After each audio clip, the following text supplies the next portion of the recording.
पहले भी अदलिया की जब उन्होंने हमें तलब किया मैं हाजिर हुआ, अब भी उन्होंने कहा है तो मैं हाजिर हूँ।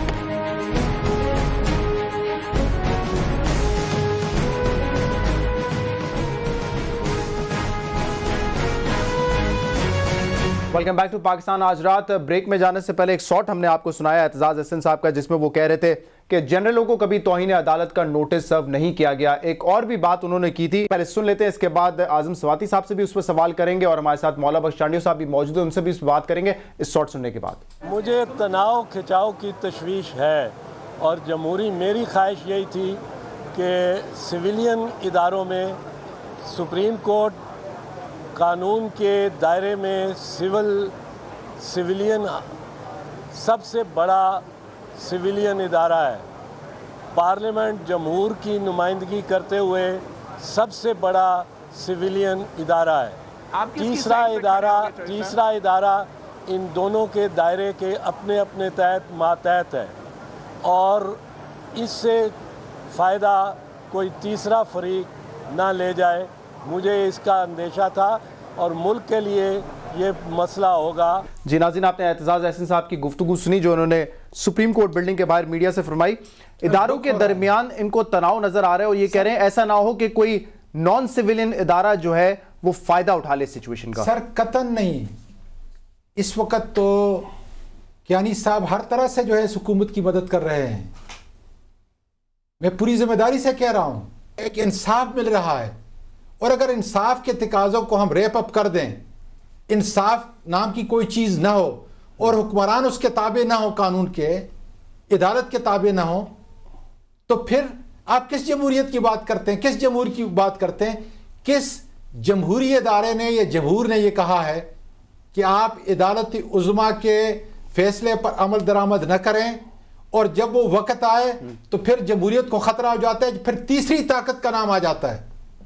मैं तो उस ताकत पे भी हैरान हूं कि कौन सी वो ताकत है। कम से कम उस बिल्ली को भी थैले से निकालें और वो मुझे बताएं कि किस बात से वो डर रहे हैं। क्या आपको इसलिए लोगों ने इतना बड़ा मैंडेट दिया था कि आप जमहूरियत की बुनियादों को हिला के रख दें?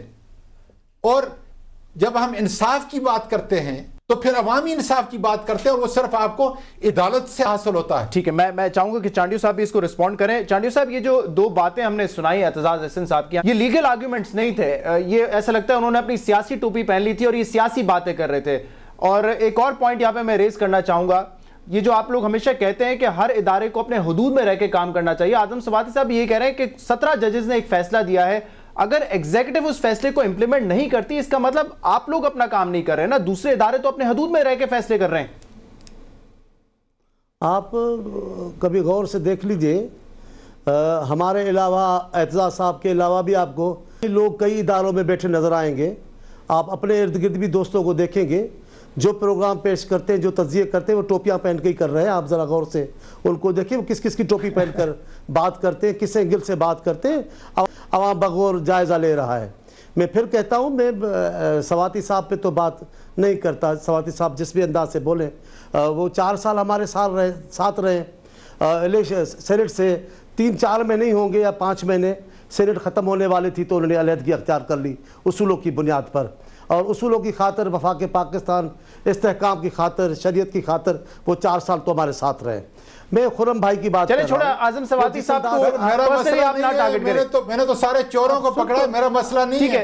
आप जमहूरियत की बात करें, खिलाफ नहीं यार सवाती साहब। आजम साहब मुझे आप पर्सनल ना हो, पर्सनल सर, ये वक्त पर्सनल अटैक ना करें। चांडी साहब मेरे सवाल के जवाब दे दें। मेरे लिए आज भी आप मोहतरम है, मैं आपकी इज्जत करता हूं, आपको अच्छी तरह जानते हैं, बड़े दिनों से करता हूं।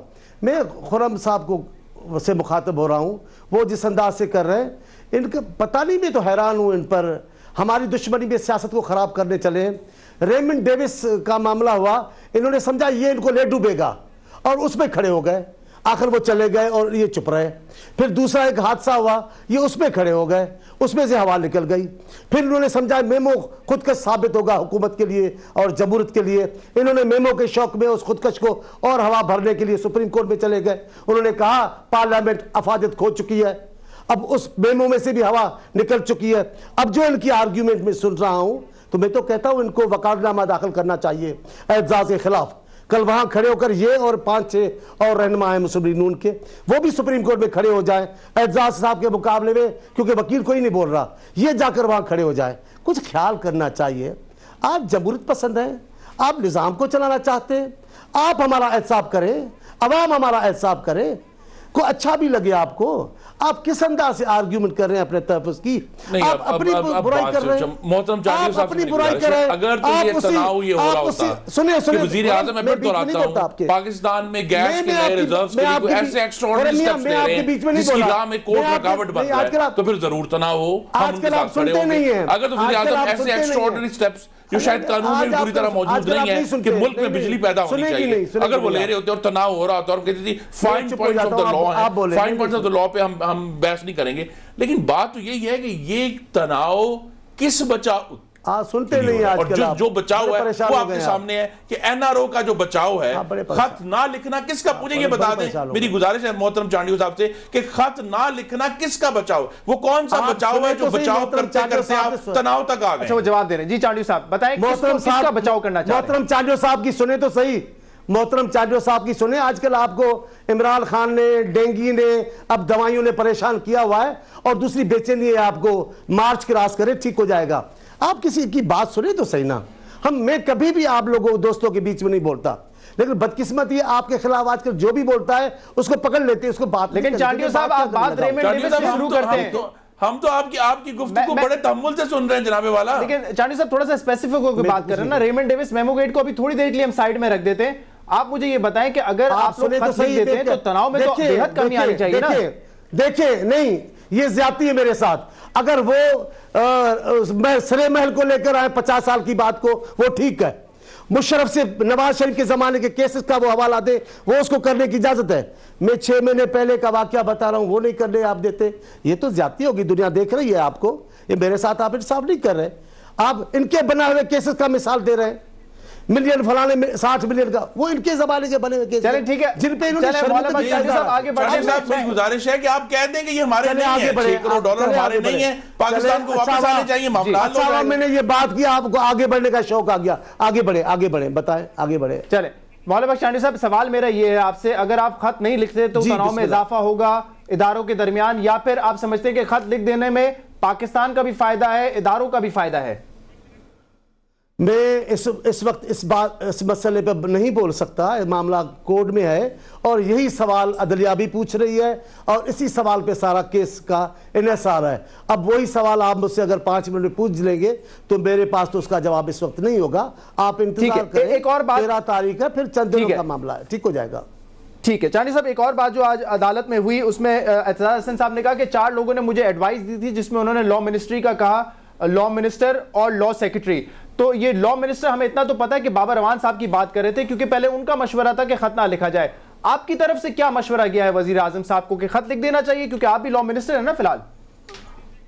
अभी अगर मुझसे पूछेंगे तो मैं उनको जरूर मशवरा दूंगा, जब पूछेंगे तो बताऊंगा। अभी तो मरला उससे कहीं मशवरे से कहीं आगे चला गया है, वो तो जो माजी का मशवरा है जिस पे केस बने हैं, जिस उसका तस्करा हो रहा है। किसी नए मशवरे की ज़रूरत होगी तो मैं उनकी टीम का हिस्सा हूँ, मैं उनके साथ रहूँगा, लेकिन वो जब मुझसे पूछेंगे तो वो बताऊँगा। अभी तो आपने खुद बताया है वो मेरे ज़माने का सवाल नहीं है, लिहाजा मैं उस पर जवाब नहीं दे सकता। जी ठीक है, मौलाना चांडियो साहब बहुत बहुत शुक्रिया, प्रोग्राम में आपने हमें ज्वाइन किया। खुर्रम दस्तगीर साहब, thank you very much for joining us. बहुत बहुत शुक्रिया आजम सवाती साहब प्रोग्राम करने के लिए। जस्टिस रिटायर्ड तारिक महमूद साहब भी हमारे साथ प्रोग्राम में मौजूद थे। लीगल पॉइंट्स पर हमने उनसे बात की। नाज़रीन, फीडबैक के लिए आप हमें फेसबुक पर और ईमेल के जरिए लिख सकते हैं। पाकिस्तान आज रात की टीम आपसे मुलाकात करेगी अब पीर के रोज़। इजाज़त दीजिए और आप देखते रहिए CNBC पाकिस्तान।